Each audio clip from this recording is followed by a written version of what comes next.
What's going on, everybody? This is Henry and Susan, and we are going to be talking about getting commercial accounts live here tonight and talk about commercial accounts, how you get them, and what to do and what to look out for. So, if you guys have questions, feel free to go ahead and put it in the chat, and we will answer the questions as soon as we see them come up and so forth. So, are you writing something down? Mm-hmm. Oh, okay. Yeah. Oh, if I spell things right.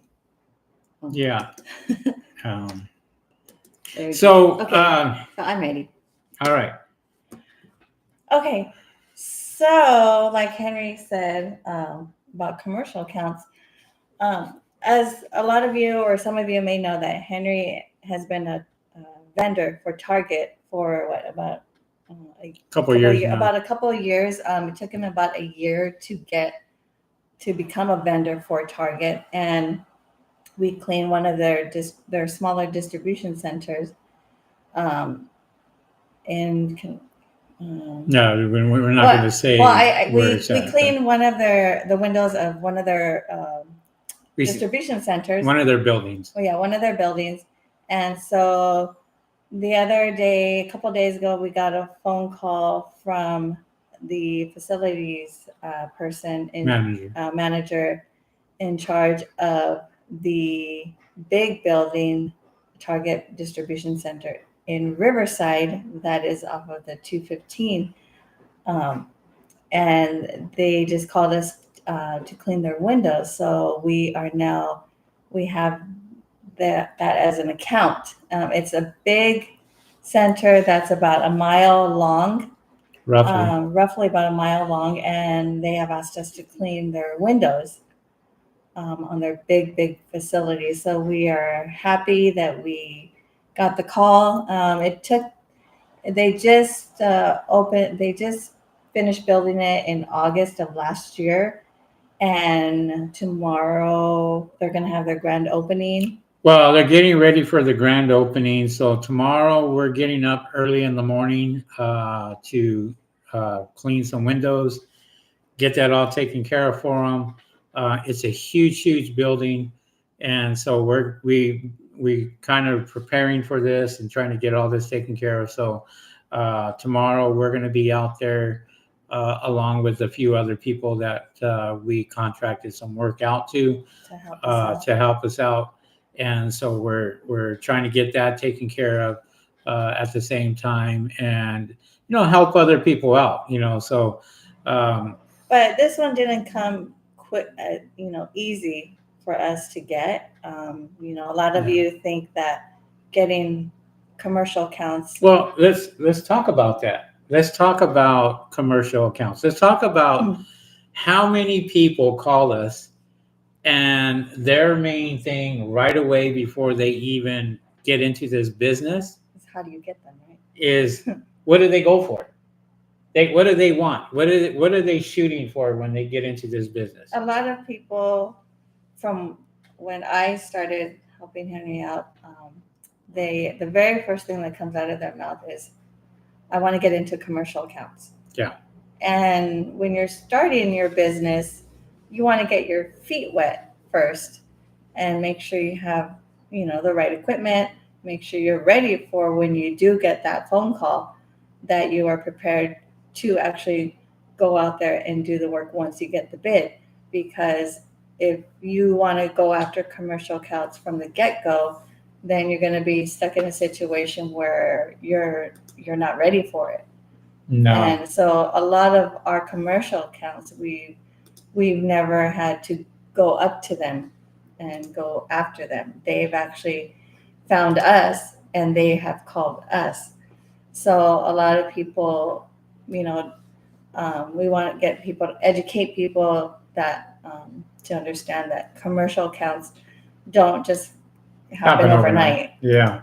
It takes time, because many companies out there are looking at various companies to put in a bid, not just yours. They maybe have 2, 3, 4 other companies that they have called to put in a bid.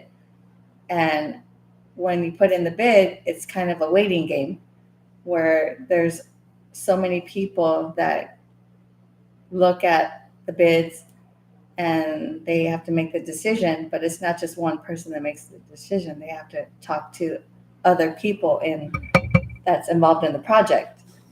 So, it's just a long process when it comes to getting commercial accounts. So don't think that you're gonna get one right away. Maybe the little small businesses, like the mom and pop businesses, maybe. Yeah. But as far as big corporations, those are time consuming because there's a lot more to it than just putting in the bid, because you won't get that phone call right the next day say, hey, you got the bid.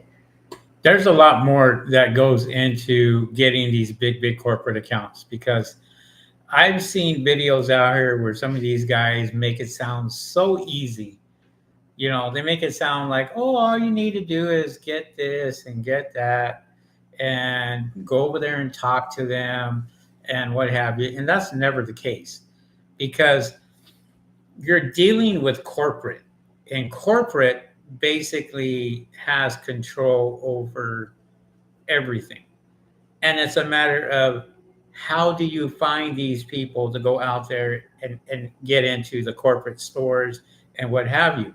There's store managers out there that you can talk to. There's facility managers that you can talk to. They'll point you in the right direction. But, we've been fortunate that they come to us.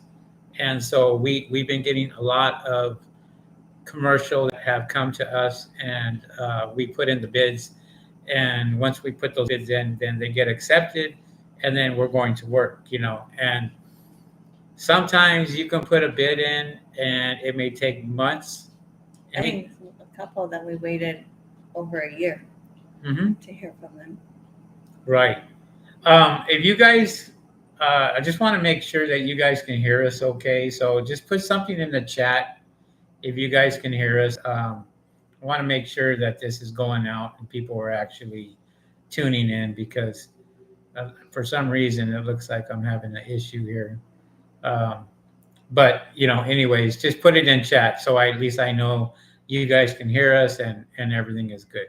So, but even when you do walk into a company and you talk to the right person, they have other people above them that they have to talk to see if it's something that they're interested in doing, or maybe they haven't even thought about it, and you educate them on the importance of getting their panels cleaned, whether it's a rooftop, carport. But then it comes to whether they want to actually have somebody put in a bid, your company put in a bid. Sometimes you're waiting months until you hear from them say, oh, you came in here, you were telling us about your company, we'd like for you to put a bid in. Well, you put in a bid, then you're waiting to see if you get it or not. And then when you do get it, when you do get a commercial account, be ready. Be ready to give out your insurance. Make sure that you have your insurance all lined up. The policy is within their guidelines, because most companies require workman's comp. They require $1 million to $2 million in for general liability, and then COI, right? Mm-hmm. So. And tell them about what a COI is for those that don't know. Right. So a COI is certificate of insurer. So a lot of the insurance companies will put down the company as a certificate of insurer. So even though, say, for example, like Target has their own insurance, well, we have to have our insurance to even step on the property. So in case something happens. In case anything happens. So we have auto insurance that is commercial. So commercial auto insurance, basically you have to have separate insurance for commercial because say for example I back into a pole or something on their property with my van and I do damage to it, well, I'm covered, for it. And that's what they want to see. They want to see a lot of things that come into play, your W-9 that comes into play. They want that, all that. You have to send them everything before they accept the job and they accept that from you. Because they have to look to see if everything's in order, that your paperwork is up to date, right? Everything. And your business license and all that stuff. So. Who's going to be there, what they're going to be doing, talk about, water. Where is there water on the facility? Do we have to bring it in? Do we got to get a permit for it? Or boom lifts, if there's boom lifts available, if there's not available, we got to rent one out, and all that. So all that comes into play as part of the bid. And the bid itself, you want to make sure that you put a lot of stuff in there that's going to cover you as a company, so it's not coming out of your pocket. Now, I want to make sure that people understand, if you are going after commercial, jobs, expect to pay all that money up front. And so you're pretty much shelling money out of your own pocket until you get paid. And what do we mean by that as far as until we get paid? Well, there's new people that come into the business, think that you'll get paid right away when it comes to getting a commercial account and finishing the job. Well, that's not necessarily the case because a lot of these big companies, they are net 30, net 60, or net 90. So, which means that when the job is finished, you turn in all the paperwork, like the invoice, any other documents that they're requesting, and then they won't send you out a check or you won't get paid until 3 months later, 2 months later. So you won't get paid as a company until, So the process basically is going to be, you submit your insurance, you submit your bid, you submit all that's taken care of. And then once that's done, you do the work. And once that work is done, then you resubmit the final payment. And then they go out there and they pay it. So, but then, you do all that process where you're waiting to get paid. So in the meantime, you have to make sure that you have money in your company to pay your workers that did the work, because you haven't got paid from the commercial account yet, because their policy is you have to wait 2 months later, 3 months later. Now, you could probably ask them if you can get a deposit or money up front. But most of the time, in our company, that hasn't really happened because that's not their policy. Right. So tomorrow, like I said, we have the brand new Target that we acquired, distribution center. It's about a mile long. We're doing all the windows, cleaning all the windows. Right. And we're trying to get all that taken care of. But I want to just, I want to be able to make sure that people understand that there's a lot of money that goes out up front, whether you're paying for your deionized water, all your equipment, your boom lift. How many workers you're going to have on the job with you? How many workers, what have you. So I see a lot of the comments coming in, guys. We'll get to you guys. We do see you, and we're going to answer those questions. But So, be prepared for that, because a lot of people come into this business and they come into this industry and they want to sit here and they want to just go all out and go for the big fish right away, because they think, wow, we got a big fish. We got them on the line. We finally got them. And now we're going to get paid. Well, I can tell you, just some of these jobs that we're doing for commercial could be 20, 30, or $40,000. Okay. And that's each time we go out there and we clean. Now,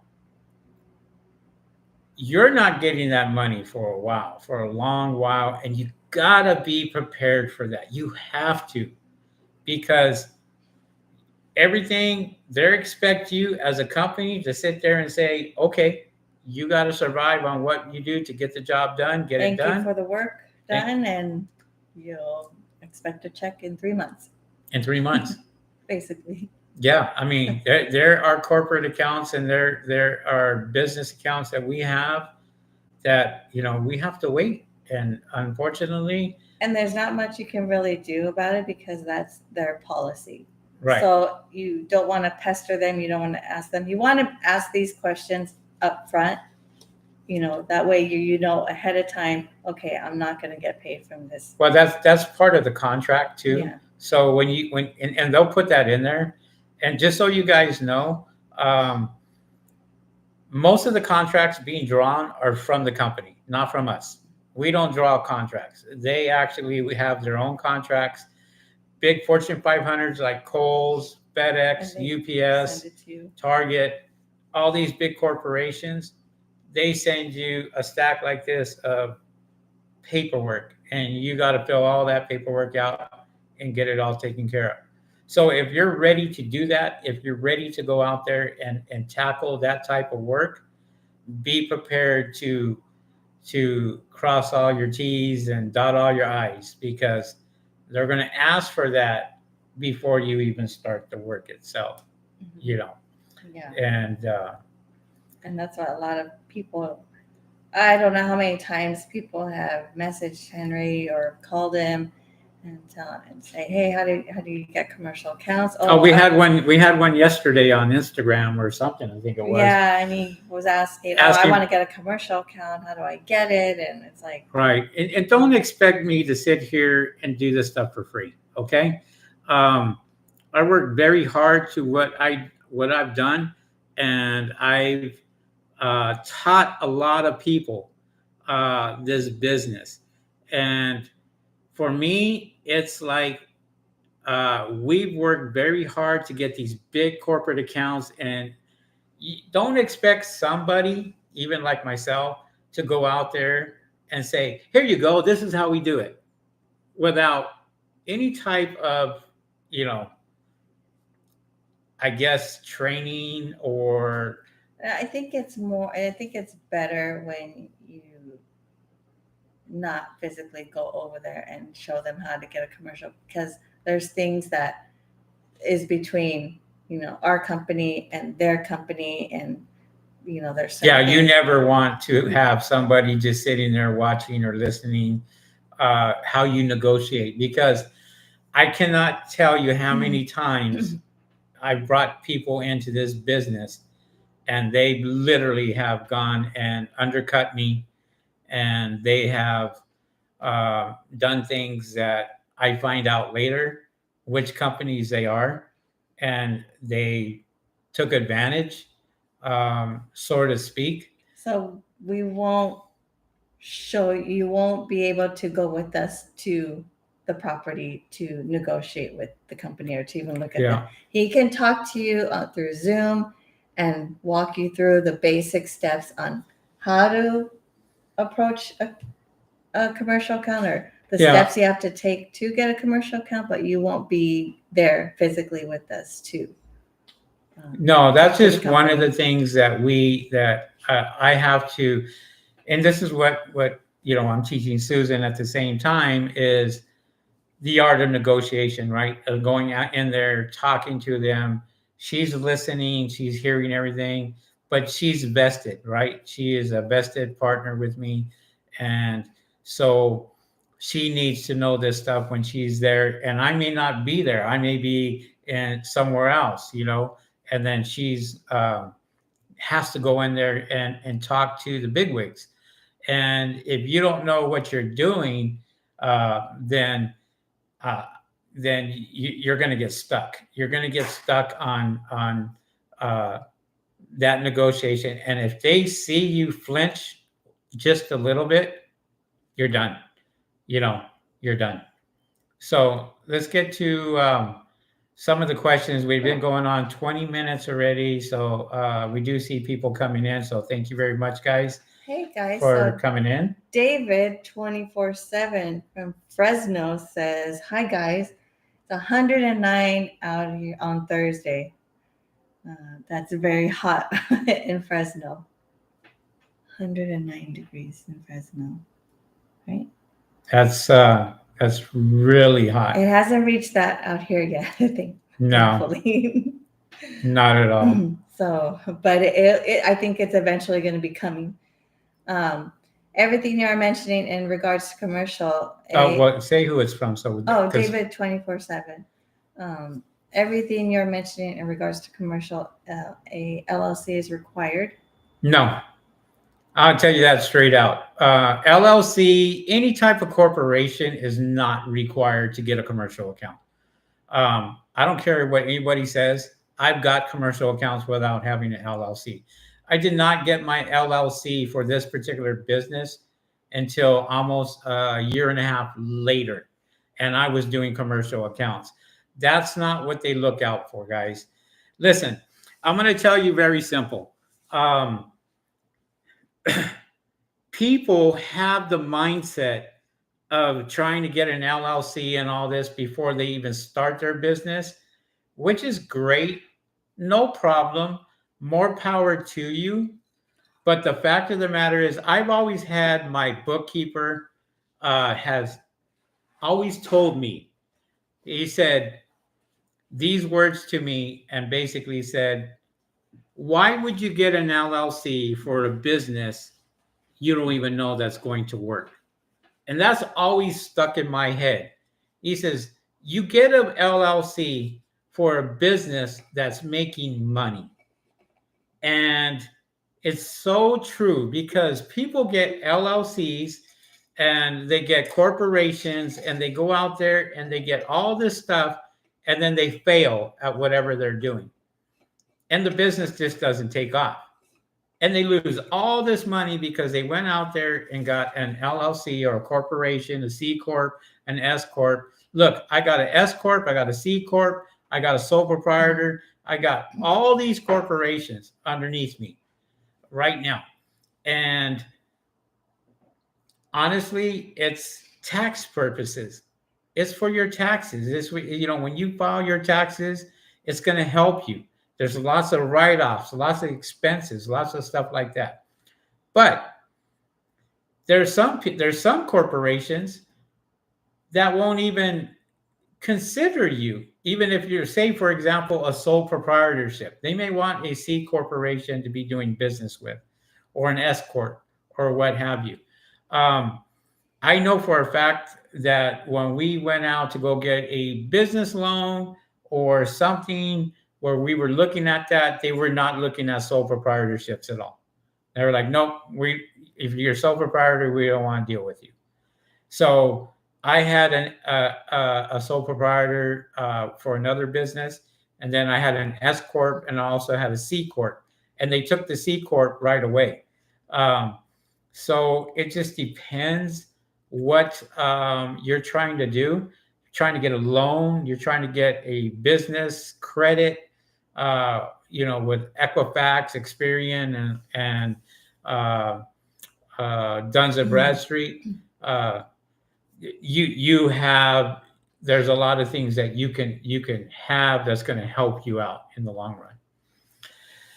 So, but anyways, to answer that question, an LLC is not required. I've been doing business for almost 5 years now, and the first 2 years of my business, I didn't have any corporation for SoCal Solar Panel Cleaning. When Rick and I started this, we didn't have that. And there's a reason why we didn't have it, because we were given lots of good advice. And believe me, the first year, the second year, you're not going to make a lot of money. You're not gonna go out there and make thousands of dollars like you think you are. There's lots of expenses. Guys come in here and they get on YouTube and they're showing off their brand new vans. They're showing off all this other stuff. You got to remember, you got to pay for that stuff, whether it's employees, whether it's vans, whether it's equipment, whatever. You have to pay for that. Unless you are paying cash, you're going to have a bill every single month, and you got to get that taken care of. So come tax time, when it's time for your taxes and everything else like that, then, my tax accountant basically said, let's take a look at the first 9 months of business. And you look at the first 9 months of business. If you're making money on the first 9 months of business, before the year is over, then if you want to incorporate your business, or you want to have a corporation, then do it. But the first 9 months of business, I wouldn't touch it. Yeah, people are going to sit there and say, well, what if you get sued because you're a business? Or what happens if you get this or you get that? These are gambles that you're taking, right? So, and the way my tax accountant basically told me is, look, they can't sue you for anything you don't have. And he's absolutely right. And if you did everything by the book, you did everything the way that you should be doing it, then you don't have to worry about anything.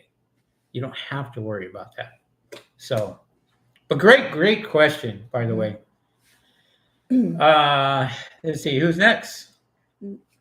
Dang Wen. When? Nguyen. Nguyen. No, when. Dang Wen. He says, hey, Susan and Henry, looking good, guys. Thank you. Dang says, 109? Yeah, heat waves are coming. Next week, it's going to get hot over here too. Mm-hmm. So, we were talking about our Target acquisition, and we're talking about the mile-long commercial building that we're doing. We're starting at 3:00 in the morning, just so we're not working out in the heat. So, we'll work early in the morning, get the windows clean, get all that taken care of. And it's just better for us because the windows aren't hot. There's nothing going to happen to them. We clean them off very nice, get that taken care of.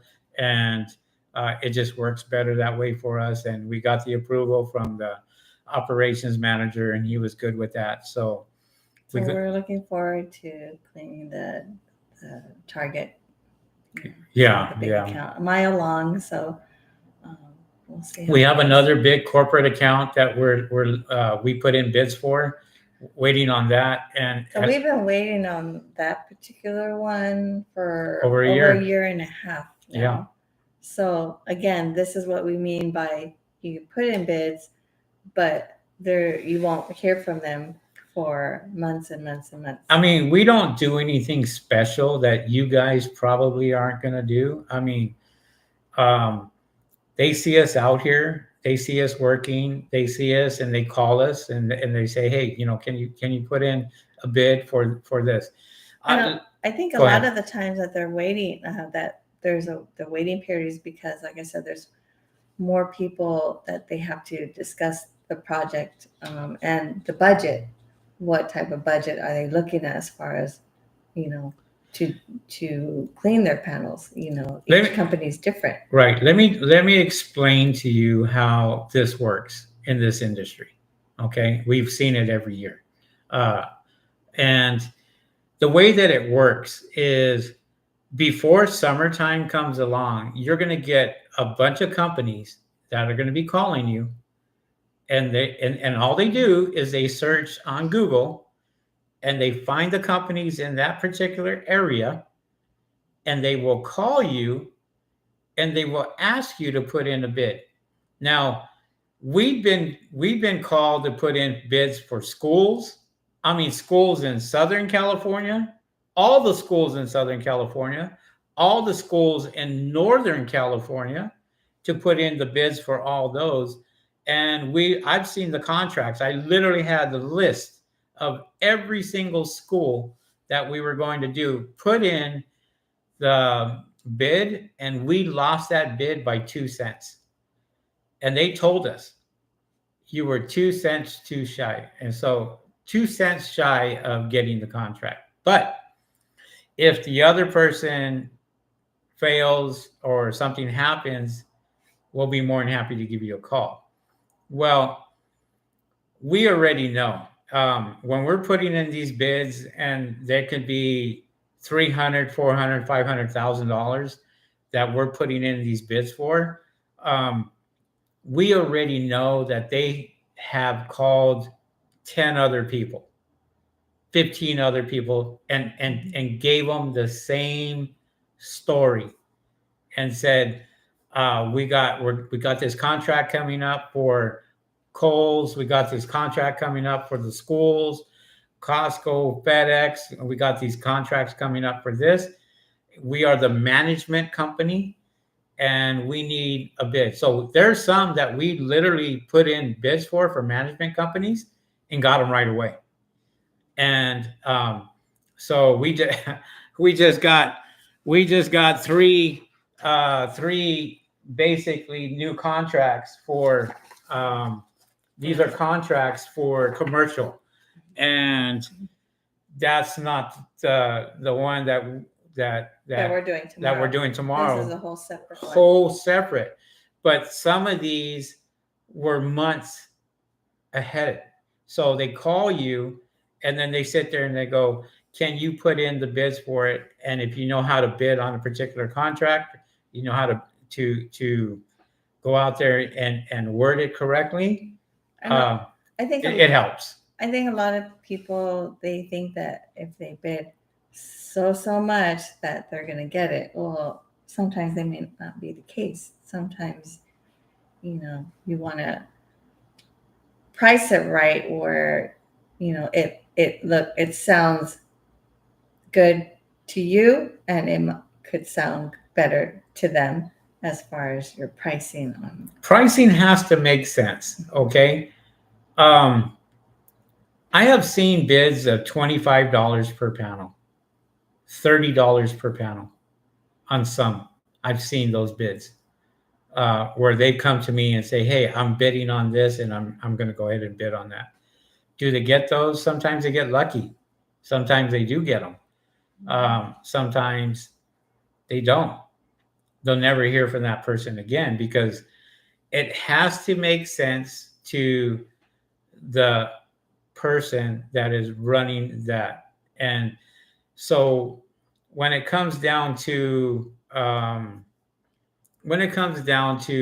bidding on certain things, solar farms, bidding on carports, bidding on rooftops, you have to really pay attention to what you're going to need in order to get that job done and get that job complete, because some are harder than others, when it comes down to that.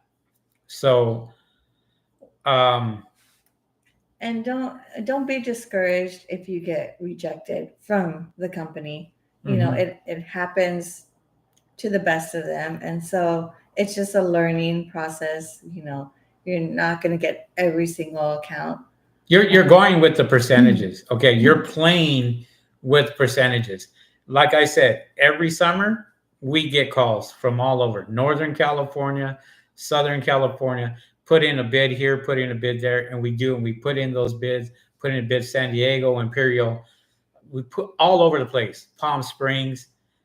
We just picked up a major account in Palm Springs. It's going to be 110 degrees from tomorrow all the way through summer, just about.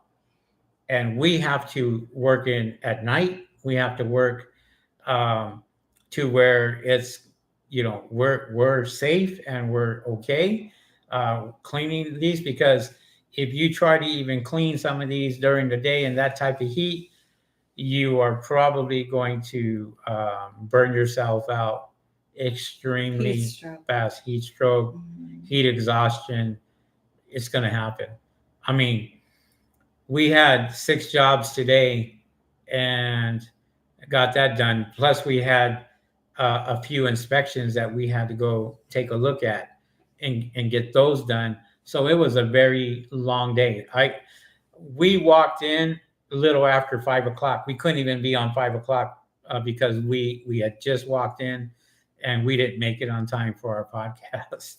So We're a little burned out because big time. in the morning it was nice. It was cloudy, it was gloomy, but as the afternoon started coming, the sun started coming out. And we're starting at 6 o'clock in the morning sometimes.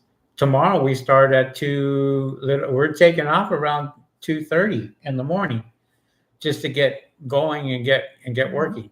So, sometimes you have to sacrifice. Sometimes you have to go out there and do that. So, okay. So who's next? Tara Lynn. Hey, what's up, Tara Lynn? Hey, guys, finally caught you live. Hopefully everything is going good. I heard you guys are getting a heat wave out there in Vegas. So. Yes. Yes. Very big heat wave out there in Vegas right now. So. Well, yes. Dang says, ouch. Heat stroke is no joke, brother. Yes. I mean, that's what you got to prepare for. And this is where I talk about pricing, right? How do you price yourself? And we price ourselves extremely competitive. And we're on the higher scale when it comes to our company. We are pricing higher. There are companies out here that price really low and they're getting some jobs, but they're also going to be working in 110-degree weather. It didn't change for them just because they lowered the price. They're actually going to be working for, working in the same thing. Today was a good example. We went out and we quoted for bird proofing, and we quoted a certain price, and we went over there to go take a look at it, and there was so much more work that needed to be done. We bumped it up another $1,000 because we had to, because there was just so much more work that was going on. And, we have to hire other guys to help me out to go out there, and we got to lift panels, take these panels up. And this guy had bird proofing already from the solar company. And when we got there, the whole front fascia didn't have bird proofing material. It was gone, completely gone. They get high winds of 50 to 60 miles an hour sometimes at night. And so I think that they just blew off. I don't know.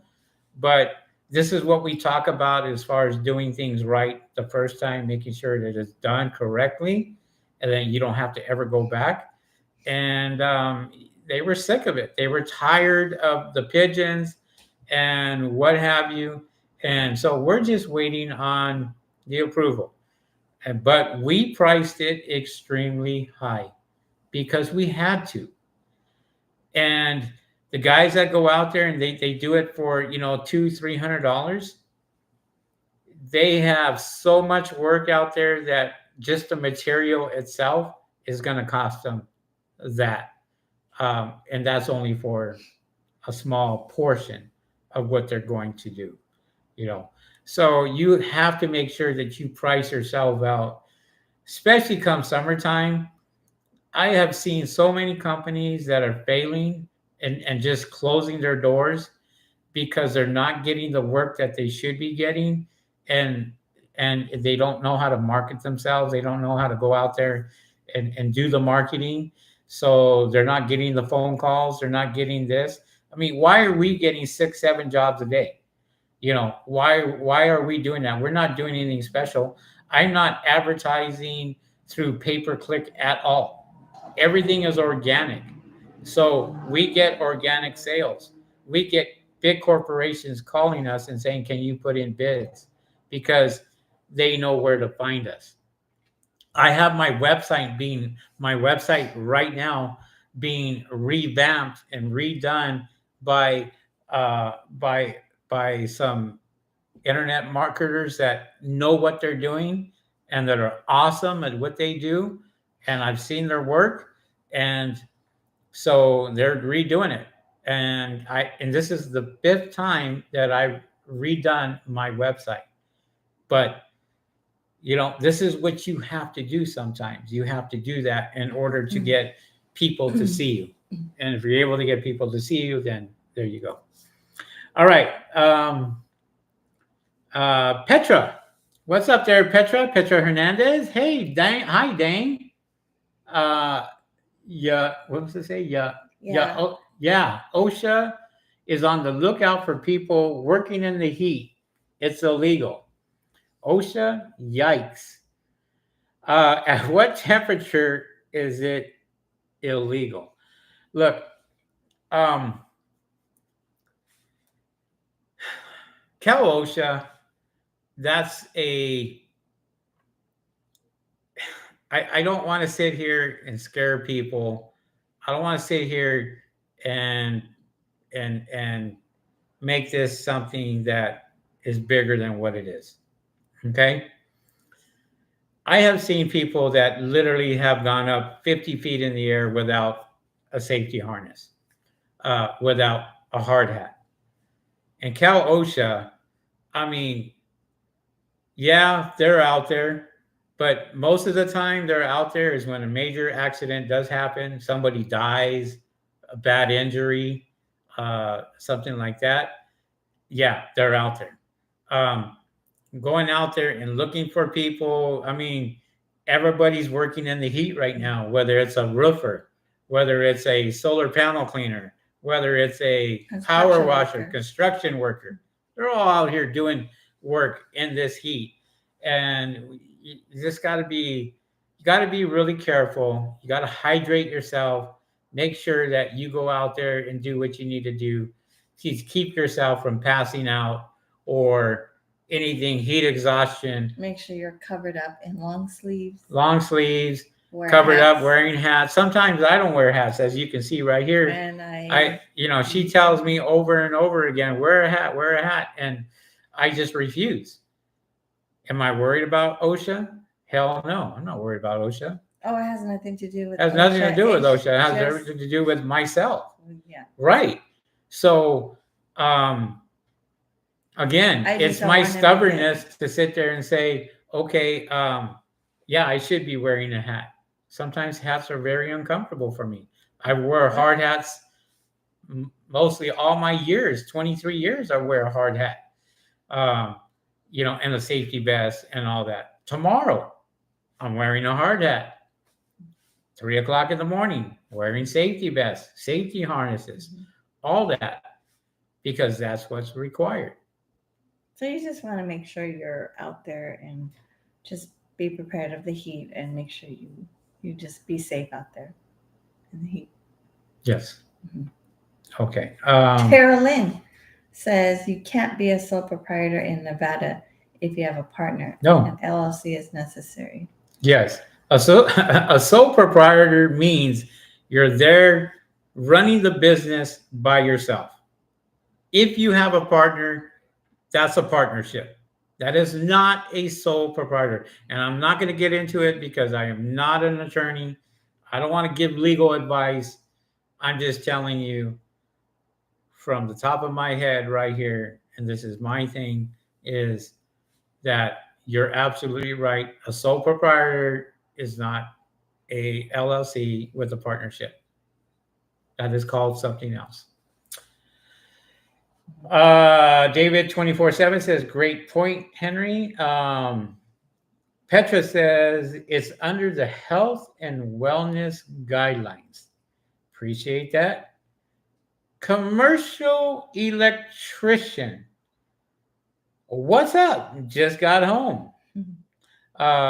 David 24/7 says, thanks, Petra. I will give it a look.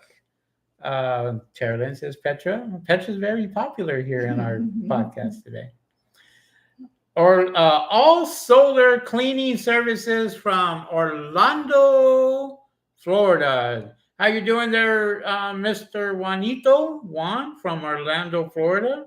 All solar cleaning services says, and also have the right equipment to do the job. Absolutely. I mean, that's all comes into play, right?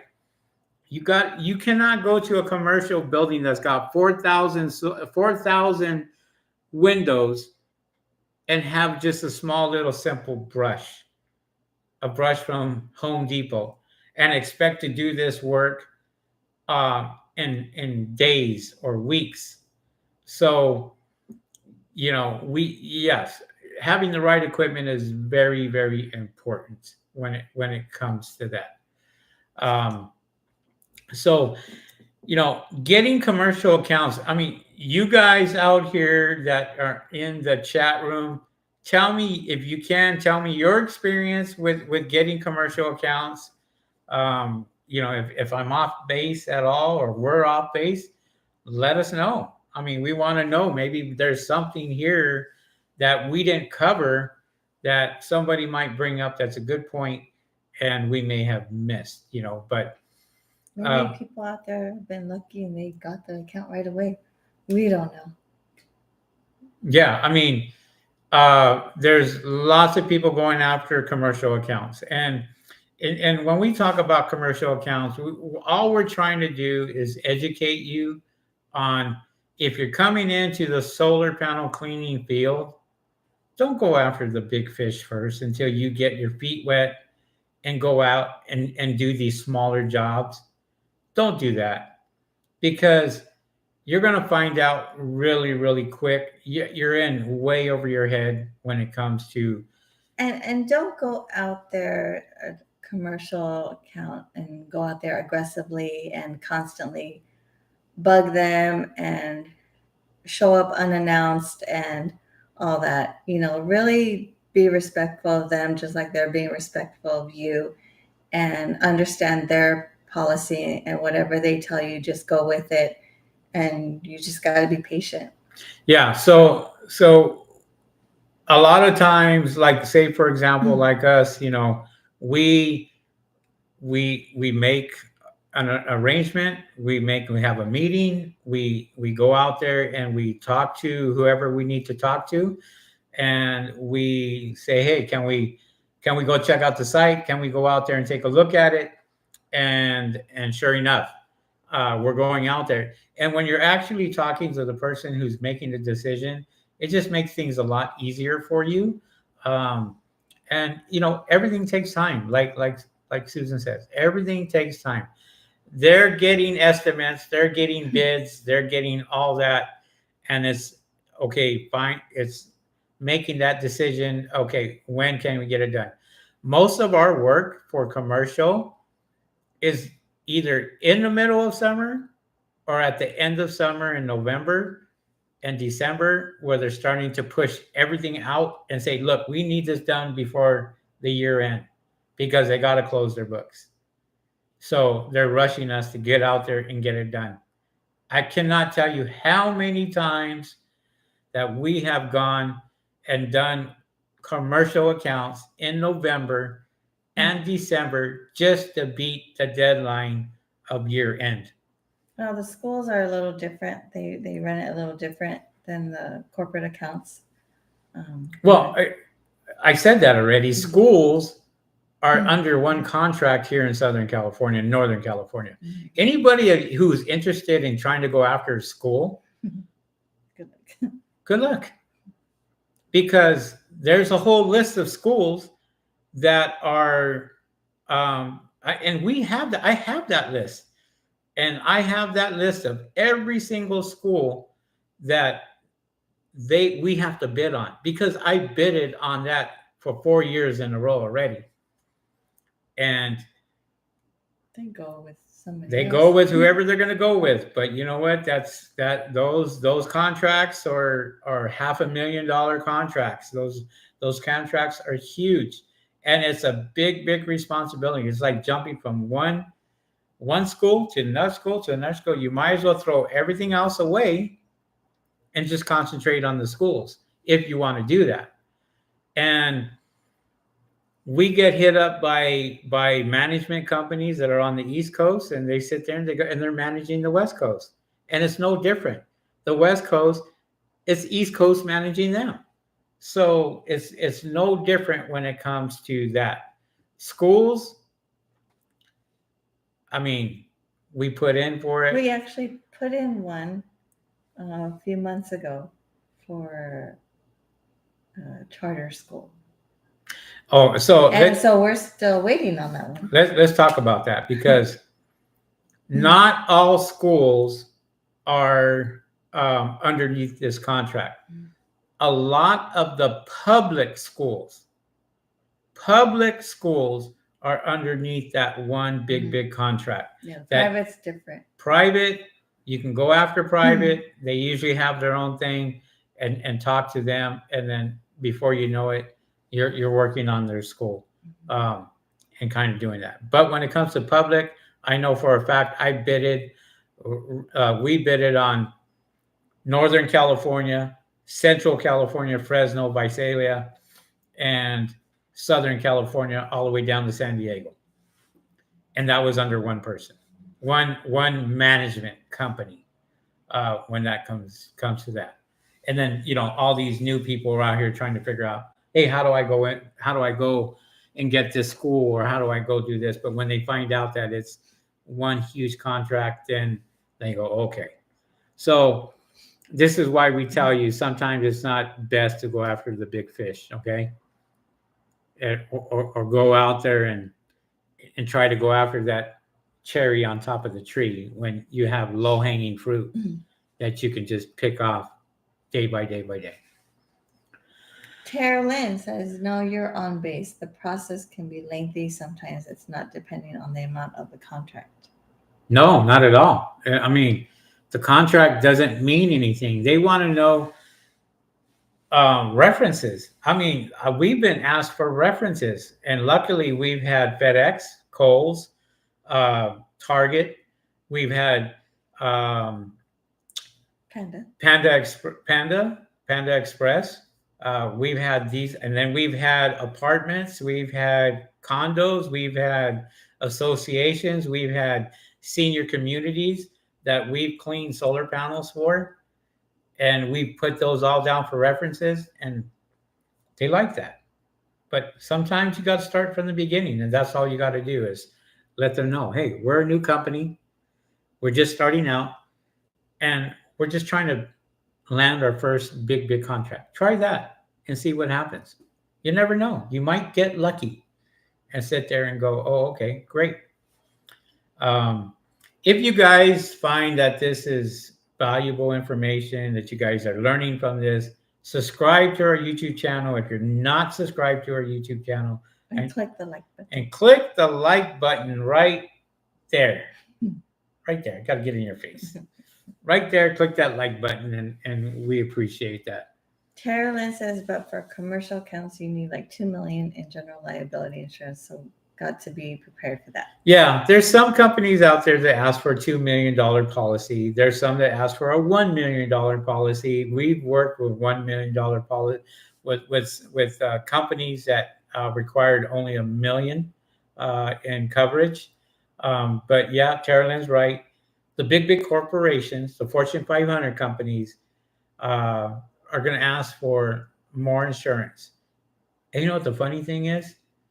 They have way more insurance than you will ever have to cover themselves in case of an emergency. That's the funny part. Right? Boom Boom Mejia says, late to the party, but he's here. Late to the party, but I'm here. Hola. What's happening? Let's give him some, what are these little things? Party hats. There you go. So we appreciate every one of you guys. Yeah, so we finally got that new contract for the commercial. for Target. So we're happy about that. I'm a vendor for them. So we got a lot more distribution centers that we're actually looking at. We'll put in the bids for them and we'll see if we get them and go from there. Um, and it's not just that company. There's a lot of other companies that we work with, and we do real well with. And It's all about having a good relationship when you do become a vendor. Have a good relationship with them because then they can offer you more. absolutely, you want to take you. I mean, whatever they ask within reason, you got to take care of them. Get out there and make sure that you take care of them. One of the good things is Susan comes out and she'll, they ask for the invoice. I need to pay you guys for the invoice. I need that right away. And so she sent them the invoice already. And it was like, okay, great. And so they needed it done. They had to have it done.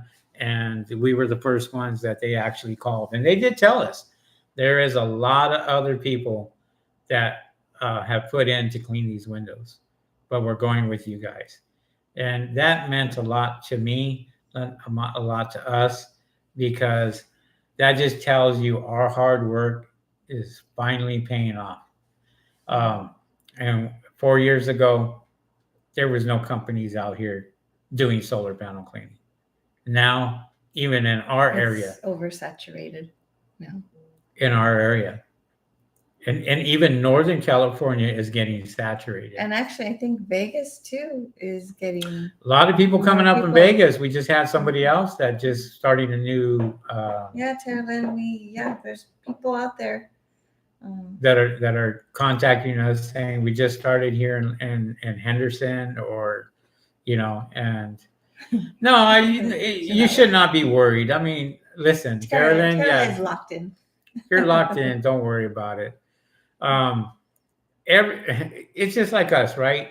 We have well over 100 solar panel cleaners just in our area. If I was to Google solar panel cleaners near me, list after list after page after page after page of brand new solar panel cleaners out there. So are we worried about it? Absolutely not, because our phones are still ringing. Every single day our phones are ringing. Summertime, and I knew that this was going to happen. As soon as it gets hot, the phones are ringing. Here's the difference, though. The difference is there's a lot more competition now. So people are getting smarter and they're calling around and pricing stuff out. So this industry, well, it's starting to grow and get big. Right? Carolyn says there's a lot of money to be made by all. By all. Right. Only the Boom Boom Mejia says only the strong will survive. Quality work at a fair price. How true is that statement? Very, very true. At a fair price, quality work. Quality work, quality material, quality tools, everything. And you'll be okay. I mean, we had one house, and I'm going to put it on Instagram. But we had one house with 51 pounds. 51 panels today. And that was my 5th house today that I was working on. And if you think that I'm tired or I look tired, it's because I am tired. And I was like, this is never ending, man. These solar panels are just like 50 here, 40 here. And these guys over here going, oh, I'll do it for $100. Man, more power to you. Do it for $100. Be there for 3 hours, 4 hours, whatever it takes you, because you didn't have the right equipment and you got your $100 for doing 50 solar panels. This is why we don't charge very low. And yeah. Yeah, it's catching up to him. That's why I make sure that I schedule it. Well, read what she said. Carolyn says, laugh out loud at Henry getting too old for this, in my Danny Glover voice. Yeah, I always be careful on how I schedule things with him because I don't want him burnt out, especially when it's getting hotter now. I want to make sure that he's good. And, if I have to schedule other people at a different day, I will go ahead and do that because, it's hot up there on the roof. It's what, 15, 20 degrees hotter up on the roof. Mm-hmm. So, yeah. So if it's 100 degrees outside, you might as well just raise that temperature up, and because you are up on shingles, you're up on clay, Spanish tile, and what have you. Mm-hmm. Stop the sickness. Yes, because he does not wear a hat and he does not wear long. What's he say? And you're getting darker every time I see you. Yes, I need to have him start wearing long sleeves, even when it's hot, because skin cancer is no joke. We're all getting darker. There you go. That's because of the heat. That's because of the sun. I need him to apply sunblock. Right. Mm-hmm. Here's just as dark as Jeff. Jeff. Carolyn's husband. Oh no. Jeff, my man. No. I'll never. That's like me being as dark as Rick. I always told Rick, I said, "You're dark as midnight." Yeah. He started laughing every time I say that. I said, "Rick, you're about as dark as midnight, and you can't get any darker." And he would laugh. Those are we can joke around with each other like that because we were close like that. We were just like this. So. Yeah. But it's going on after 7:00 and I gotta eat. Yeah, we're hungry and we have to get up early tomorrow. Oh, I want to. What was that for? Why did you? No, we're getting ready to go because No. I wanted to bring something up. It's getting late. I wanted to bring something up. We're gonna go eat, mm-hmm. and I want to stop by In-N-Out because there was something that wasn't even on the menu. Oh, Flying Dutchman. What is a Flying Dutchman? It's meat patty with cheese and onions, grilled onions in the patty and on top of the meat patty. And it's called a Flying Dutchman, which I've never heard of before. It's not even on the menu. It's not even on the menu, but if you know about it, you can order a Flying Dutchman. Yeah, so I'm going to order 3 Flying Dutchmen with some animal-style fries, and I'm going to enjoy the hell out of myself eating them today. But the Flying Dutchmen are just 2 patties. They put onion in the middle, and then they put onion on top, and they put the cheese too. I just explained to them. Well, it is a meat patty. It's a small. It's not double patty. It's one. I think it was. No, it wasn't a double patty. It was one. No, it was one. Oh. It looked like one, but you can order multiple. But they're called Flying Dutchman. The Flying Dutchman. So it's the meat. It's the patty, the cheese, and onions, and they put onions in the patty. So without the bread. It looked good. It is good. It looked good. Damn, it must be good if you're getting 3. Yeah, because I'm telling you. I mean, you could order protein. We had somebody that took us out to lunch yesterday. And they ordered. And they had 3 patties in there. And I was like, "What is that?" He goes, "Oh, these are the Flying Dutchmen." And I was like, "What the hell is a Flying Dutchman?" So we looked at it. I actually took a picture. I took a picture of it, as a matter of fact. And oh, here it is. And let me see if you can see that. But It's kind of a glare. that's the Flying Dutchman. So it's just the meat patties and then the cheese, all this cheese, and it's got grilled onions in the cheese, and it's got grilled onions inside the patty. Yeah, they do have a secret menu. I have looked up the secret menu, and yeah, there is stuff that people don't know about. Now, can you read her words exactly? In-N-Out has a secret menu that only fat people know about. Well, I don't know about that, but I don't know about that. Terry Lynn, come on. I don't know about that. All I know is this fat guy right here is going to be tearing that shit up in a minute. So just so you know. Boom Boom Mejia says, I just came across a Dutch Bros fast food place in Norco. The Dutch are taking over. Actually, speaking of Dutch Bros, we out here have Dutch Brothers Coffee. And they are branching out in so many different areas in Southern California. And there's lines of cars and lines of people at this coffee shop. It's called Dutch Brothers Coffee. And Dutch Brother Coffee, yeah, Dutch Brothers. I think they're serving crack is what they're doing. Because they got lines out there like In-N-Out Burger. Mm-hmm. 2 lines, and they go all the way around. And I'm like, what is so special about Dutch Brother Coffee? Mm-hmm. I mean, I'm like, this is all day long, in the morning, in the afternoon, in the evening. In Vegas. Remember we went to Vegas, and I mean, it was okay. I think what it is, I think what drew me to it was the girls that are serving the coffee. They're very lively, and they have music going. And I don't know if that's their thing with Dutch Brothers Coffee, but that's one thing I did notice about them. The one in Vegas, that's what they did.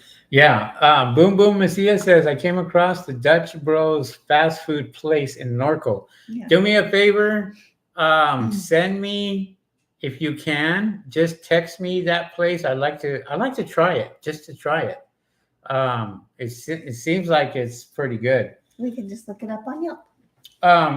All Solar Cleaning Services. What is going on with California with the minimum wage? Well, out here it's $20 an hour. Yes. And we've been noticing a lot of fast food places cannot sustain staying open because now they've had to raise up their minimum wage. Mm-hmm. So the prices of the food is going up. Guaranteed $20 if you're in a fast food and you have over, I don't know how many restaurants here in California, but you got to pay your guys $20 an hour minimum here in California.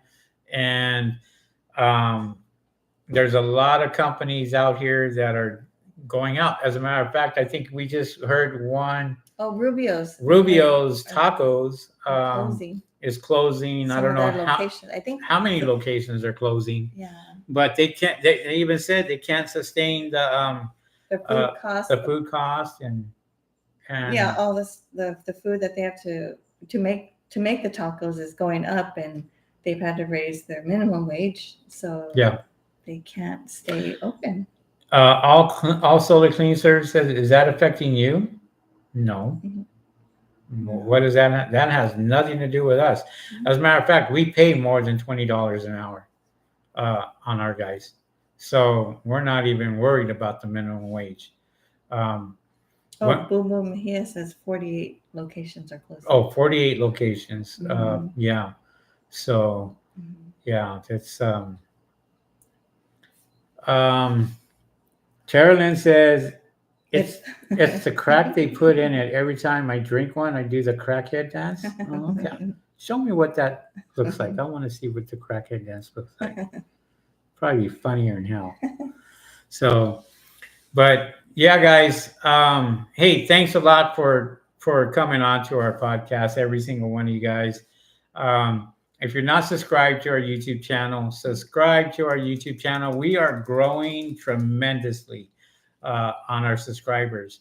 I just hit the 6,000 mark the other day, 6,000 subscribers. Um, and every day it's just growing more and more and more. Thanks to you guys out here that watch our podcast. Thank you, Dang. Dang says, Hype train. no, he says, love you, Henry and Susan. Thank you for all the content and guidance. All solar cleaning services, take your butt to bed in Florida. I know he is going. It's- He says good night because he's it's going to sleep now. 10:15 over there. 10:15. What a lightweight.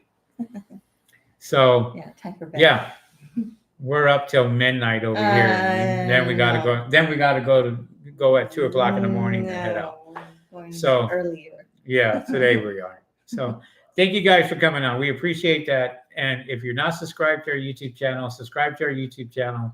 We're getting a lot of attraction with the brand new subscribers. We appreciate that. And every time we look, our subscriber count is just going up and up and up, which is awesome. So with that being said, thank you everybody for being in the chat. For those of you that were not in the chat, and hopefully you got something out of this video today, So we appreciate that. thank you guys Go ahead and for finish joining up. us. We will catch you guys on the next video. Hopefully everything is going well with your business and you're getting ready for the summer and you're Yeah. well prepared and you succeed in what you do. Perfect. Is that it? Mhm. All right. With that being said, guys, thanks for watching us. We appreciate every single one of you, and we'll catch you guys on the next video. See you guys. Peace.